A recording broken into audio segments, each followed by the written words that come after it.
ಕೂಲಿಯವರು ಕುದುರೆಯ ಮ್ಯಾಲ ಏರಿ ಕುಂತು ಹಿಡಿಸರ ಚಾಲ, ರೈತರಿಗೆ ತಂದರ ಕುತ್ತಿಗೆಗೆ ಸೂಲ, ಕೈಲೆ ಕೊಟ್ಟು ಹಿಡಿಯದು ಬಂದಿವ್ರ ಕಾಲ. ಓ ಕೈಲೆ ಕೊಟ್ಟು ಹಿಡಿಯದು ಬಂದಿವ್ರ ಕಾಲ.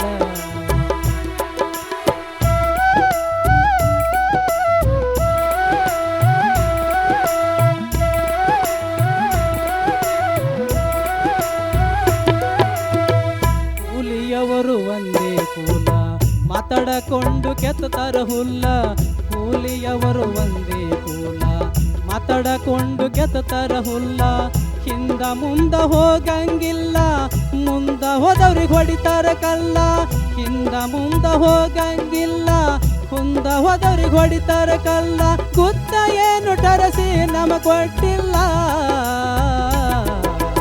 ಮುಂದ ಹೋಗಿ ಅನಿಸಿಕೋಬೇಡ ಬಲ. ಓ ಮುಂದ ಹೋಗಿ ಅನಿಸಿಕೋಬೇಡ ಬಲ.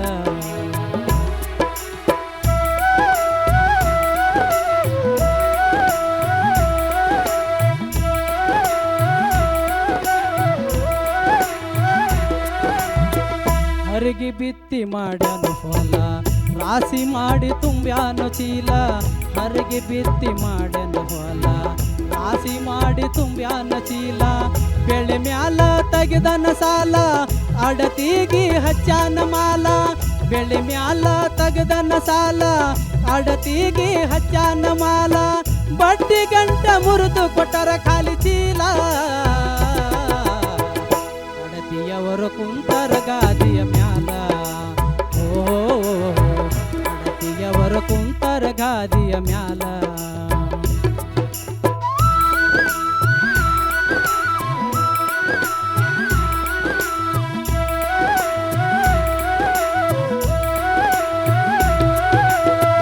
ರೈತರಿಗೆ ಹಿಡದಿತ್ತು ದಿಗಿಲ ಕಡಿಮಾಯ್ತು ಮಳೆಗಾಲ, ರೈತರಿಗೆ ಹಿಡದಿತ್ತು ದಿಗಿಲ ಕಡಿಮಾಯ್ತು ಮಳೆಗಾಲ, ರೈತರಿಗೆ ಹಿಡದಿತ್ತು ದಿಗಿಲ ಕಡಿಮಾಯ್ತು ಮಳೆಗಾಲ,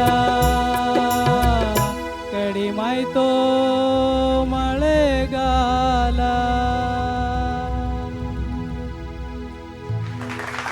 ಕೂಲಿಯವರು ಕುದುರೆಯ ಮ್ಯಾಲ ಏರಿ ಕುಂತು ಹಿಡಿಸರ ವೀರಪ್ಪ ಮೇಡಮ್ ಹೇಳಿ ಮೇಡಮ್. ನವಿಲು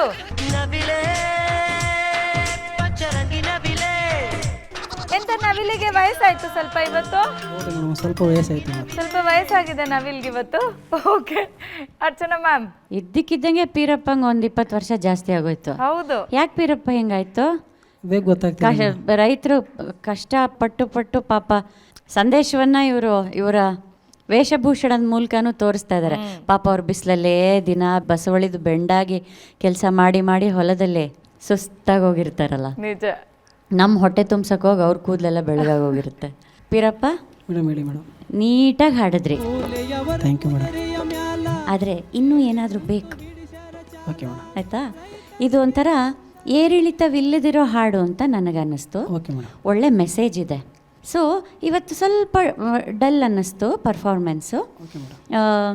ಇನ್ನೂ ಏನಾದರೂ ಕುಸುರಿ ಕೆಲಸಗಳು ಜಾಸ್ತಿ ಇರೋವಂಥ ಹಾಡುಗಳನ್ನು ನಮಗೆ ಕೊಡಿ, ಆಯಿತಾ? ಬಟ್ ಇವತ್ತು ಏನು ಹಾಡು ನೀವು ಹಾಡಿದ್ರಿ, ನೀಟಾಗಿ ಹಾಡಿದ್ರಿ, ಒಳ್ಳೆಯದಾಗಿತ್ತು. Thank you ma'am. Vemgal sir.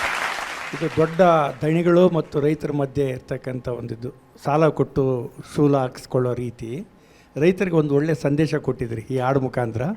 ಮತ್ತು ಹಾಡಿನ ನ್ಯೂನ್ಯತೆಗಳ ಬಗ್ಗೆ ಮೇಡಮ್ ಹೇಳಿದ್ದಾರೆ, ಅದನ್ನು ನೆನ್ಪಿಟ್ಕೊಳ್ಳಿ ದಯವಿಟ್ಟು. ಮತ್ತು ಅದನ್ನು ಇನ್ನು ಪರಿಶುದ್ಧವಾಗಿ ಆಡಲಿಕ್ಕೆ ಪ್ರಯತ್ನ ಮಾಡಿ. ಖಂಡಿತ ಸರ್. ಆದರೆ ರೈತರಿಗೊಂದು ಮೆಸೇಜ್ ಇದು. Okay sir. ಏನು ಗೊತ್ತಾ, ಸಾಲ ತೊಗೊಂಡು ಮತ್ತು ದಣಿಗಳ ಕಡೆಯಿಂದ ಶೂಲ ಹಾಕಿಸ್ಕೊಳ್ತಾರಲ್ಲ ನೋಡಿ, ಪಾಪ ಅವರೆಲ್ಲ ಬೆಳೀತಾರೆ. ನಿಮ್ಮ ಹಾಡಿನಲ್ಲಿ ಬರೋ ರೀತಿ ಏನು, ಬೆಳೆದಿದ್ದೆಲ್ಲ ಮತ್ತೆ ಬಡ್ಡಿಗೆ ಹೋಯ್ತು, ಖಾಲಿ ಚೀಲ ತಗೊಂಡು ರೈತ ಕಣ್ಣೀರು ಹಾಕುವಂಥ ಸ್ಥಿತಿ. ಇದು ಮುಂದೆ ಆಗಬಾರ್ದು. ಇದು ರೈತರಿಗೆ, ನೋಡ್ತಾ ಇರ್ತಕ್ಕಂಥ ಎಲ್ಲ ರೈತರಿಗೂ ಇದೊಂದು ಸಂದೇಶ ಅಂತ ಭಾವಿಸ್ಲಿ ಅಂತ ನಾನು ಈ ಮುಖಾಂತರ ನಾನು ತಿಳಿಸ್ತಾ ಇದ್ದೀನಿ. Okay sir. Thank you sir. Puniraju sir. ಇಂಥ ಹಾಡುಗಳೆಲ್ಲ ಕೇಳಿದ್ರೆ ಸಮಾಜದ ಕ್ರೌರ್ಯಗಳ ಬಗ್ಗೆ ತುಂಬ ಬೇಸರ ವ್ಯಕ್ತ ಆಗುತ್ತೆ. ಆ ರೈತರ ಸಮಸ್ಯೆನ ಅರ್ಥ ಮಾಡಿಕೊಂಡ್ರೂ ಸಹ ಅವ್ರ ಸಮಸ್ಯೆಗೆ ಸ್ಪಂದಿಸೋರು ಕಡಿಮೆ. ಅವರ ಇದನ್ನ ಪರಿಸ್ಥಿತಿಯನ್ನು ದುರುಪಯೋಗ ಪಡಿಸ್ಕೊಂಡು ಏನು ಮಾಡ್ತಾರೆ ಅಂದರೆ, ಬಿತ್ತನೆ ಬೀಜ, ಗೊಬ್ಬರ, ಇನ್ನೊಂದು ಮತ್ತೊಂದೆಲ್ಲ ನಾನು ನಿನಗೆ ಕೊಡ್ತೀನಪ್ಪ, ನೀನೇನು ದುಡ್ಡು ಕೊಡಬೇಡ ಈಗ, ಆದರೆ ನೀನು ಬೆಳೆ ಬಂದಾಗ ನನಗೇ ಮಾರಬೇಕು ಅಂತೇಳಿ ಅಗ್ರಿಮೆಂಟ್ ಮಾಡ್ಕೋತಾರೆ. ಹೌದು ಸರ್. ಆ ಬೆಳೆ ಪಾಪ ಎಷ್ಟು ಬೆಲೆ ಬಂದ್ರೂ ಅಗ್ರಿಮೆಂಟ್ ಮಾಡ್ಕೊಂಡಿರ್ತಾರಲ್ಲ, ಬಿತ್ತನೆ ಬೀಜ ಗೊಬ್ಬರ ಎಲ್ಲ ತಗೊಂಡಿರ್ತಾರಲ್ಲ, ಹೌದು ಸರ್. ಆವಾಗ ಪಾಪ ಬೇರೆಯವ್ರು ಜಾಸ್ತಿ ಬೆಲೆ ಇದ್ದರೂ ಅವ್ರಿಗೇ ಮಾರುವಂಥ ಪರಿಸ್ಥಿತಿನ ಆ ಸಂದಿಗ್ಧ ಪರಿಸ್ಥಿತಿಗೆ ತಂದು ರೈತನ ನಿಲ್ಲಿಸ್ಬಿಡ್ತಾರೆ. ಹೌದು ಸರ್. ಇದು ಆಗಬಾರ್ದು. ಇದು ನಿಮ್ಮ ಹಾಡಿನಲ್ಲಿ ಭಾಳ ಮುಖ್ಯವಾಗಿ ವ್ಯಕ್ತ ಆದಂಥ ಸಾಹಿತ್ಯ. ಈ ಹಾಡನ್ನು ಗಾನ ಸಿಂಚನದ ಮೂಲಕ ನೀವು ನಾಡಕ್ಕೆ ಕೊಟ್ಟಿದ್ದೀರಿ. ಈ ಥರದ್ದು ದಯವಿಟ್ಟು ಯಾರೂ ಮಾಡಬೇಡಿ ರೈತರಿಗೆ, ಅಲ್ವಾ? ವ್ಯಾಪಾರ ಮಾಡಲಿ, ಅದೇನು ವ್ಯಾಪಾರ ಇರುತ್ತೋ ಅವತ್ತಿನ ವ್ಯಾಪಾರ ಕೊಟ್ಟು ತಗೊಳ್ಳಿ ಅನ್ನೋ ಸಂದೇಶ ಕೊಟ್ಟಿದ್ರಿ. ಒಳ್ಳೆಯದಾಗಲಿ. ರೈತರ ಪರಿಸ್ಥಿತಿನ ಭಾಳ ಚೆನ್ನಾಗಿ ವಿವರಿಸಿ ಹೇಳಿದಿರಿ ಇವತ್ತಿನ ಪರಿಸ್ಥಿತಿನ ವೀರಪ್ಪ. ನೀವು ಪಾಪ ವಯಸ್ಸಾಗಿ ರೈತರ ಥರ ಬಂದಿದ್ದೀರಿ. ತುಂಬ ಮನಸ್ಸಿಗೆ ಬೇಜಾರಾಗುತ್ತೆ ಆ ಥರದ್ದೆಲ್ಲ ನೋಡಿದ್ರೆ. ಒಳ್ಳೆ ಪ್ರಯತ್ನ ನಿಮ್ಮದು. Thank you sir. Thank you sir, thank you so much. ವೀರಪ್ಪನವರೇ, ಸುಸ್ತಾಗ್ತಾ ಇದೆಯಾ? ಈ ಹೊರಗಡೆ ಹೋಗ್ಬೇಕಂದ್ರೆ ಸುಸ್ತಾಗತ್ತೆ ಮೇಡಮ್. Okay, thank you.